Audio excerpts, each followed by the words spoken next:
दोस्तों, आज हम बात करेंगे न्यू इनकम टैक्स बिल 2025। आप सब ये कह रहे होंगे ये न्यू इनकम टैक्स एक्ट क्यों नहीं है 2025।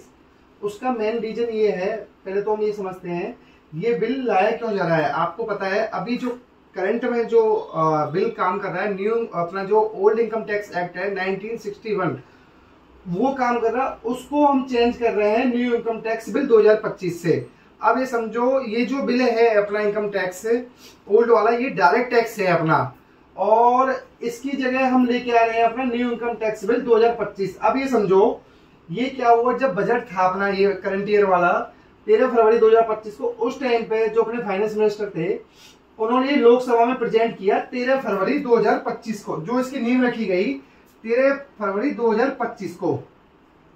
और उस टाइम पे फिर ये क्या हुआ, बाद में 14 फरवरी को भी बाद में रख दिया गया तो पार्लियामेंट के अंदर ये 8 अगस्त को कुछ इसमें कमियां थी तो ये वापसी ले लिया गया अपना। उसके बाद में दोबारा लोकसभा के अंदर प्रेजेंट करा गया अपना 11 अगस्त 2025 को। देखो हम इसकी हिस्ट्री पहले जानना जरूरी है, क्या हुआ इस बिल के अंदर, उसके बाद में इस बिल के अंदर क्या क्या है, फिर आगे समझेंगे। फिर इसको जो राज्यसभा में भेज दिया गया, और जब राज्यसभा पार्लियामेंट से अप्रूव हो जाएगा तब ये अपना न्यू इनकम टैक्स एक्ट 2025 बन जाएगा। अभी तक ये ओनली बिल है जब तक पास नहीं होता है। अब ये समझिए इसकी एप्लीकेबिलिटी कब से है, अपना जो एप्लीकेबल होगा ये होगा 1 अप्रैल 2026 से। और इस बिल के अंदर समझते हैं सब लोग ये कह रहे हैं जो पुराना बिल था वो काफी पेचीदा था, गवर्नमेंट भी कह रही है, मतलब उसमें ज्यादा पेजेस थे, काफी सारी चीजें थी तो समझ नहीं आते थे। अब हम समझते हैं पुराने और नए बिल के अंदर क्या है। देखो ये तो हो गया आपका 1961 वाला ओल्ड बिल जो इसके नीचे है, और ये वाला हो गया अपना न्यू। अब ये समझिए इसमें ये जो बता रहे हैं अप्रोक्स 620 से 22 पेज है अपना इस न्यू वाले बिल के अंदर। न्यू इनकम टैक्स बिल 2025 जो पुराने वाला था उसके अंदर थे आपके 820 प्लस पेजेज अपना।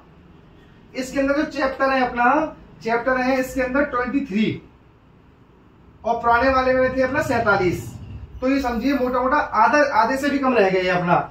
अब एक चीज और आई, इसमें शेड्यूल है 16 और पुराने वाले में 14। अब सब लोग कह रहे कि हम तो, आप तो कह रहे हो कि हम छोटा लेके आ रहे हैं, छोटा लेके आ रहे हैं, तो आप ये समझो 14 से तो 16 हो गए। उन्होंने कहा बात तो सुनिए और आगे इसमें इसमें टोटल जो सेक्शन है न्यू वाले में 536, बट पुराने वाले जो बिल था इनकम टैक्स 1961 उसके अंदर आपके जो सेक्शन थे 298 थे। तो सब लोग कहने लगे आपने तो 298 से 536 कर दी, ये कैसे, अपना तो डबल हो गए।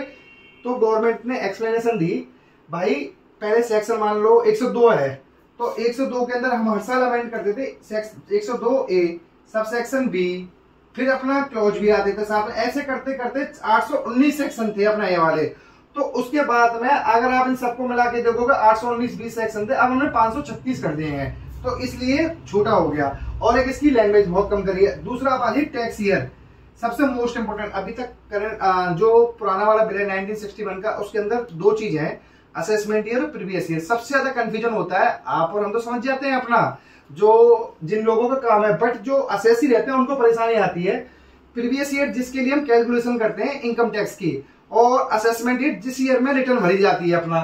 तो अब गवर्नमेंट एक सिंपल काम एक ही चीज रखेंगे और वो रखेंगे अपना टैक्स ईयर। हम no assessment year no previous year, दोनों पे आप लगाओ क्रॉस। अब दोनों को सेम करने के, अब ये दोनों हट जाएगा। टैक्स ईयर का मतलब ये रहेगा अप्रैल टू मार्च तक चलेगा अपना, तो उसके बाद में अप्रैल टू मार्च के चलने के बाद में जो अपना फाइनेंशियल चल रहा है उस हिसाब से ही। दोस्तों ऑफिस के अंदर जो न्यू इनकम टैक्स बिल है इसके अंदर जो टैक्स फ्री इनकम का स्लैब बनाया है, अब 12 लाख तक की टैक्स फ्री इनकम है। किसी की 7 लाख 8 लाख 9 लाख 10 लाख 12 लाख तक का वो टैक्स फ्री रहेगा। इसमें एक चीज हो गई है, 75,000 रुपए की स्टैंडर्ड डिडक्शन दे दी गई है, जो पहले थी अपना 50,000 रुपए। मतलब आप ये समझो काफी सारी चीजें चेंज करी गई है इसके अंदर, मतलब इजी बनाया गया है हिसाब से इसे। तो अब सैलरी वाला कोई पर्सन रहेगा 12,75,000 रुपए तक उसको टैक्स 1 रुपए का भी नहीं देना। अब आइए आप वर्चुअल डिजिटल असेट, इसका मतलब क्या है मैं बता देता हूँ आपको। जो पुराना वाला बिल था अपना इनकम टैक्स एक्ट 1961, उसके अंदर जो क्रिप्टो करेंसी में आज की डेट में आपको पता है इंडिया में कितना ट्रेड हो रहा है, काफी बड़े लेवल पे ट्रेड हो रहा है। तो उसके रिगार्डिंग जो ट्रेडिंग है उससे प्रॉफिट था, मतलब क्लियर नहीं थी, गवर्नमेंट प्रोविजंस लेके आई थी बट क्लियरिटी नहीं थी उसके अंदर। अब इन्होंने एक नया क्लॉज जोड़ा है वर्चुअल डिजिटल असेट्स के नाम से। इसमें जो क्रिप्टो करेंसी के अंदर ट्रेडिंग हो रही है उसको भी इसके अंदर शामिल कर लिया गया है। इसकी पूरी बाइफरकेशन इसके जो क्लॉज है इसके अंदर प्रॉपर दी गई है। अब आइए हम बात करते हैं जो टैक्स अथॉरिटी है। आपको पता है कि पहले टैक्स जो असेसिंग ऑफिसर थे वो एक हमें नोटिस आता था वैसे ही अपना नॉर्मली हमारे फाइल को निकालकर उसके अंदर असेसिंग चालू कर लेते थे और हमें बाद में बुलाते थे कि आपके अगेंस्ट में ये हमने एक्टिविटी स्टार्ट कर दी। अब क्या हुआ इस केस में, आप कुछ भी मतलब हमारे मतलब एसएससी के अगेंस्ट में कोई भी कार्यवाही करते हुए उसकी स्कूटी भी केस लगाते उससे पहले आपको उसको नोटिस देना पड़ेगा, प्रायर नोटिस। ये बहुत बेनिफिशियल चीज है अपना इस एक्ट के अंदर, बहुत ज्यादा बेनिफिट है इसका। और एक चीज और इसके साथ में, अब जितनी भी आगे स्क्रूटनी होंगी, असेसमेंट होंगी, वो फेसलेस रहेंगी।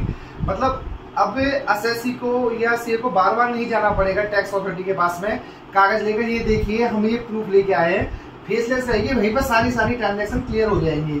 अब आइए एक चीज और सबसे मोस्ट इम्पोर्टेंट, सर्च के अंदर पहले क्या था आपको मैं बता दूं। नॉर्मली सर्च होती तो उसके अंदर कैश, ज्वेलरी, प्रॉपर्टी, बुक्स जो हमारे भाई खाते रहते थे, लैपटॉप और फोन, इनको अपने अंदर टैक्स अथॉरिटी इन्हीं के अंदर चेकिंग करके इनको अपने कब्जे में ले लेते। अब क्या हो गया है, एक कॉन्सेप्ट आया डिजिटल एक्सेज। डिजिटल एक्सेज का मतलब क्या है, ये पुराना वाला जो एक्ट था आप ये समझो 1961 का, उसके अंदर कुछ भी मेंशन नहीं था इसके अंदर अपना। अब इन्होंने क्या करा है, फुटप्रिंट्स, ये एक अलग क्लॉज बनाया है डिजिटल फुटप्रिंट्स के नाम से। उसमें इसमें टैक्स अथॉरिटी को एक्सेस दे दिया गया है। फॉर एग्जांपल आपका कोई डीमेट अकाउंट है, उस डीमेट अकाउंट में शेयर पड़े हुए हैं आपके, तो अब जो टैक्स अथॉरिटी किसी के रेट पड़ती है, सर्च पड़ती है, तो उसको भी ये अपना डीमेट अकाउंट में शेयर पड़े हैं उनको भी सीज कर लेगी अपने साथ में। तो ये, और दूसरी बात है सोशल मीडिया और फेसबुक, उसमें भी अगर कुछ आपका रेलिवेंट इंफॉर्मेशन है तो वहां तक भी इन्हें एक्सेस दे दिया गया है। तो उस हिसाब से आप देखो कुछ चीजें फायदे की भी हैं और कुछ चीजें नुकसान की भी हैं। और दोस्तों एक चीज, अगर आपको वीडियो अच्छी लगी हो तो प्लीज वीडियो को लाइक करें और चैनल को सब्सक्राइब करें ताकि आपको न्यू इनकम टैक्स और जीएसटी रिलेटेड कुछ भी जानकारी सबसे पहले अपडेट मिल सके। बेल बटन को जरूर दबाइए। Thank you so much. दोस्तों ऑफिस के अंदर जो न्यू इनकम टैक्स बिल है, इसके अंदर जो टैक्स फ्री इनकम का स्लैब बनाया है, अब 12 लाख तक की टैक्स फ्री इनकम है। किसी की 7 लाख, 8 लाख, 9 लाख, 10 लाख, 12 लाख तक का वो टैक्स फ्री रहेगा। इसमें एक चीज और हो गई है,